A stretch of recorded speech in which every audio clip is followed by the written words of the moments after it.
Welcome back to career tech talks.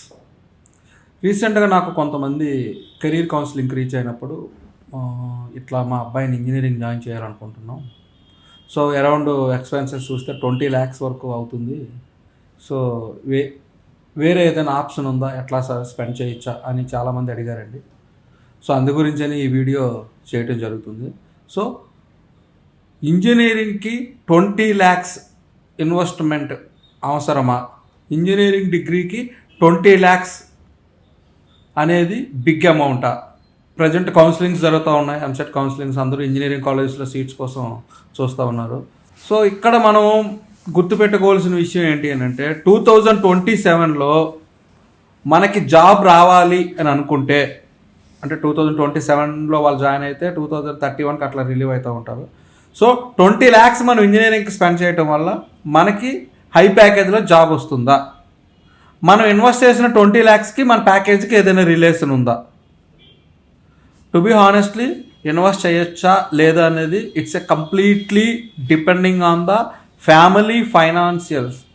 వాళ్ళ income, వాళ్ళ దగ్గర ఉన్న సేవింగ్స్ని బేస్ చేసుకొని వాళ్ళు డెసిషన్ తీసుకోవాలని అందరూ స్టూడెంట్స్ అండ్ పేరెంట్స్కి నేను ఒక్క విషయం చెప్పదలుచుకున్నాను ఇక్కడ. ఏంటి అని అంటే, మీ ఫైనాన్షియల్గా మీరు వెల్ ఎస్టాబ్లిష్మెంట్ మీకు ఉంది అని అనుకుంటే మీరు 20 lakhs ఖర్చు పెట్టి ఒక బ్రాండెడ్ ఇంజనీరింగ్ కాలేజెస్లో మీరు మీ అబ్బాయిని చదివించవచ్చు. దాంట్లో ఎటువంటి ప్రాబ్లం లేదు. కానీ మీ ఫైనాన్షియల్ సిచ్యువేషన్ బాగాలేక లోన్ తీసుకొని చదివించటం ఒక రాంగ్ ఆప్షన్ అవుతుంది. లేదు, మనం ఉన్న అసెట్స్ని సెల్ చేసి ఏదో మనం పబ్లిక్లో హుందాతనం కోసం లేదా వేరే ఇతర రీజన్స్ కోసం మా అబ్బాయి కూడా మంచి ఇంజనీరింగ్ కాలేజీలో చదవాలని ఒక డ్రీమ్ కోసం అయితే మాత్రం మీరు 20 lakhs స్పెండ్ చేసి చదివించటం అనే కాన్సెప్ట్ అయితే ఒక్కసారి ఆలోచించండి. ఎందుకు అని అంటే, మీరు ఇన్వెస్ట్ చేసే 20 lakhs అనేది మీకు ఇమీడియట్గా రావచ్చు, రాకపోవచ్చు. దేర్ హ్యావ్ ఎ 2 options అనమాట.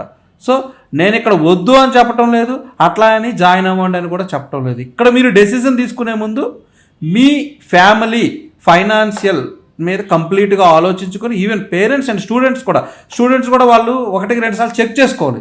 నేను 20 lakhs ఇన్వెస్ట్మెంట్ మా ఫ్యామిలీతో చేపిస్తున్నాను, నేను బీటెక్ రిలీవ్ అయిన వెంటనే జాబ్ తెచ్చుకోవాలి అంటే తెచ్చుకోగలుగుతానా లేదా?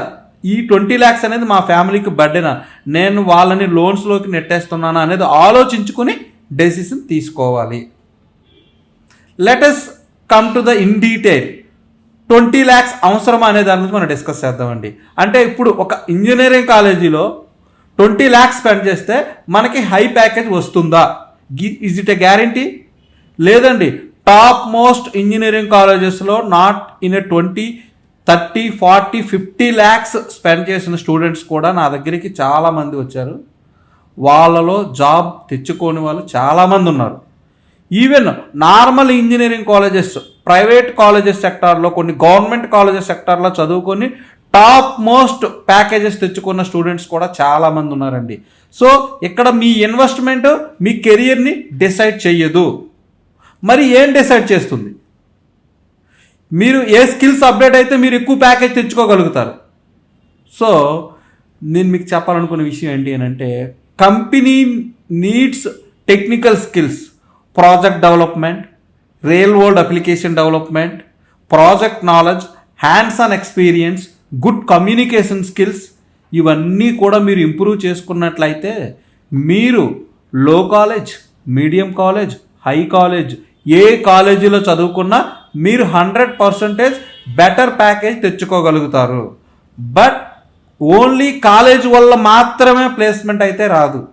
ఇక్కడ మీరు ఆలోచించాల్సిన విషయం not only college, technical skills, communication skills, project వల్ల నాలెడ్జ్, మీ అప్లికేషన్ నాలెడ్జ్, ఇవన్నీ కలిపితేనే మనకు ఆఫ్టర్ 4 years తర్వాత మీకు జాబ్ వస్తుంది.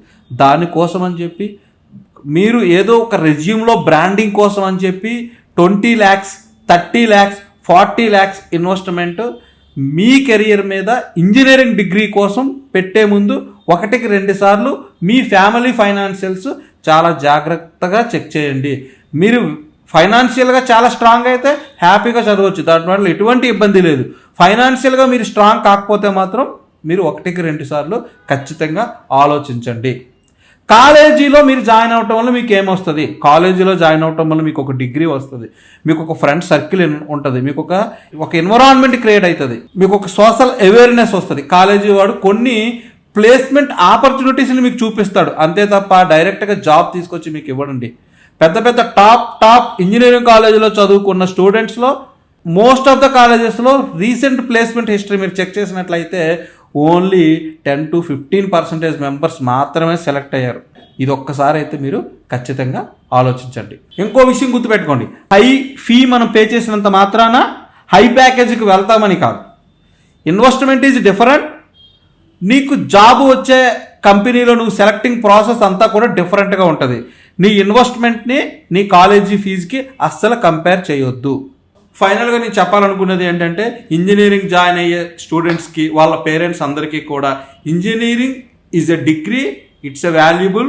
You can invest 20 lakhs or 30 lakhs. If you have a strong financial background మీరు హ్యాపీగా ఇన్వెస్ట్ చేయొచ్చు. మీ ఫైనాన్షియల్ బ్యాక్గ్రౌండ్ బాగోలేకపోతే మీకు మార్కెట్లో చాలా ఆప్షన్స్ ఉన్నాయండి. చాలా యూనివర్సిటీస్లో మీరు ఎగ్జామ్స్ రాయొచ్చు. గవర్నమెంట్ కాలేజెస్ ఉన్నాయి. టాప్ కాలేజెస్లో కూడా మీకు సీట్స్ రావాలంటే దానికి కొన్ని మార్గాలు ఉన్నాయి. ఆ టెస్టులన్నీ రాయండి. వచ్చిన టెస్టుల్లో తక్కువ ఫీజుతో మీ ఇంజనీరింగ్ని మీరు కంప్లీట్ చేయడానికి ప్రయత్నం చేయండి. ఇంకా మీకు ఏదైనా career related or fees related ఇట్లా ఏదైనా డౌట్స్ ఉంటే you can reach me. I can guide you in the better way. You can reach career tech talks for further assistance. Thank you for watching this video. ఇలాంటి మరిన్ని more videos కోసం మా ఛానల్ని follow చేయండి. Like, share, subscribe.